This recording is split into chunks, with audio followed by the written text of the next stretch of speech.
here at the University of Florida IFAS Mid-Florida Research and Education Center in Apopka, Florida. We're actually in a greenhouse today because it's pouring down rain, but I get the pleasure of interviewing Brian Pearson, who is a researcher out here, and I'm going to let him tell you what he does. Hi, Brian. Thanks for joining us. Thank you, Liz, and thank you for having me here today. You're welcome. I work here at the Mid-Florida Research and Education Center, and my specialty is focusing on medicinal and specialty crops. My appointment here is threefold, where I do teaching, research, and extension and outreach to the community. All right, so you may have to tell everybody what extension actually is and what outreach to the community means to them. Absolutely, my pleasure, Liz. So extension and outreach is where we first conduct research, find the information that we need and that's important to our clients, and then we help communicate that to them either directly or through one of our extension agents located in one of our 67 counties throughout Florida. Thanks, Brian. Why don't you tell us about all the cool crops you do research with and let the people know how that enriches their life. Absolutely, Liz. So within my program, I get to do research on really cool new specialty crops. Most of my program is focused on beverage or medicinal crops, or sometimes a little bit of both. In this greenhouse here today, I've got kava, which is a popular drink found in Micronesia, originally where it comes from.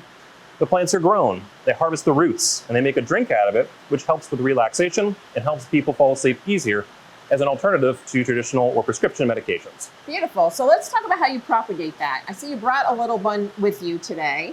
So we're going to take a look at this, and you're going to tell me why we propagate this way and what's happening in this pot right now. Absolutely, Liz. So with this plant's unique in the fact that it does not produce seeds naturally, and so that when we're making new plants, we have to take it from an older, more mature plant. So in this case, what we're trying to do is to increase the amount of this variety of plant, so we know this variety has good qualities. It produces really good compounds in the root. This plant itself would be a propagule, where we're cutting something from that mother plant, rooting it out, and this will become a brand new plant. Beautiful. So let's talk about other crops you work with and how those crops and your partnership with the University of Florida's College of Pharmacy helps you get your grants and what you study. Absolutely. So the diversity of plants here in my program includes obviously kava, as we have here today, kratom, hops, and hemp.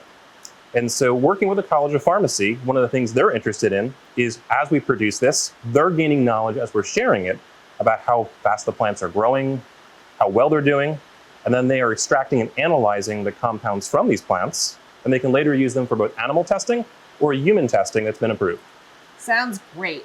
You know, I have learned a lot talking with you in such a short amount of time that it's really interesting to know that research is being done right here in Apopka and can actually influence people's quality of life through the College of Pharmacy. So with that, we want to say thank you for joining us today.